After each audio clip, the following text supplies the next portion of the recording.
வணக்கம். அனைத்திந்திய அண்ணா திராவிட முன்னேற்றக் கழகத்தில் தற்பொழுது மிகப்பெரிய ஒரு மாற்றம். அதுவும் ஜனாதிபதி முர்மு அவர்கள் 10 மாநிலத்திற்கான ஆளுநர்களையும் 2 யூனியன் பிரதேசத்திற்கான ஆளுநர்களையும் நேற்று அறிவித்திருக்கிறார்.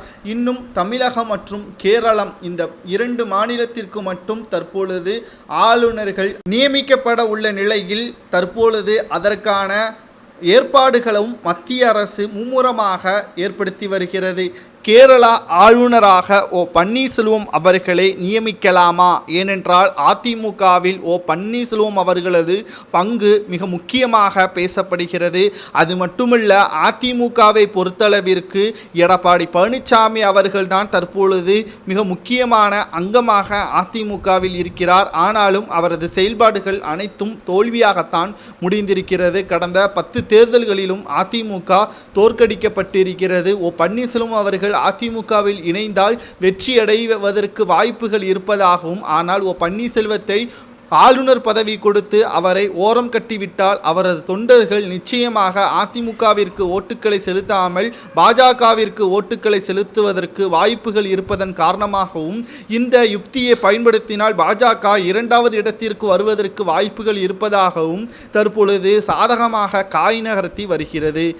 கேரளா ஆளுநராக பன்னீர்செல்வம் அவர்கள் பொறுப்பேற்பதற்கு இன்னும் 3 நாட்கள் இருக்கிறது. ஆலோசனைகள் அனைத்தும் முடிந்த பிறகு அதிகாரப்பூர்வமாக ஜனாதிபதி முர்மு அவர்கள் அறிவித்துவிட்டால் தமிழகத்தில் திமுக வர்சஸ் பாஜகவாக தான் மாறும். ஏனென்றால் அதிமுக சிதறடிக்கப்படும். இதற்கு மிக முக்கியமான காரணம் ஒற்றுமை இல்லாமல் தொண்டர்கள் ஆங்காங்கே இருக்கக்கூடிய தங்களது தலைவர்களுக்கு ஆதரவாக செலுத்தக்கூடிய நபராக மாறிவிடுவார்கள். இதன் மூலம் அதிமுகவிற்கு பேர் இழப்பாக மாறும் என்றும் செய்தி வட்டாரங்கள் பேசப்படுகின்றன. ஆனால் பன்னீர்செல்வம் அவர்கள் இதற்கு இன்னும் எந்த ஒரு முடிவையும் தெரிவிக்கவில்லை. ஆளுநராக பொறுப்பேற்க வாய்ப்பு வந்தால் அதை ஏற்பேன் என்றும் கூறவில்லை, ஏற்க மறுக்க மாட்டேன் என்றும் கூறவில்லை. இந்த ஒரு சூழ்நிலையில்தான் இன்னும் 3 நாட்களில் தமிழகம் மற்றும் கேரளா ஆளுநர்கள் பதவிக்காலம் முடிவடையக்கூடிய நிலையில் மிகப்பெரிய அளவில் பேசும் பொருளாக மாறியிருக்கிறது. உங்களது கருத்துக்களை கூறுங்கள். ஆளுநராக OPS அவர்களுக்கு தகுதி இருக்கிறதா?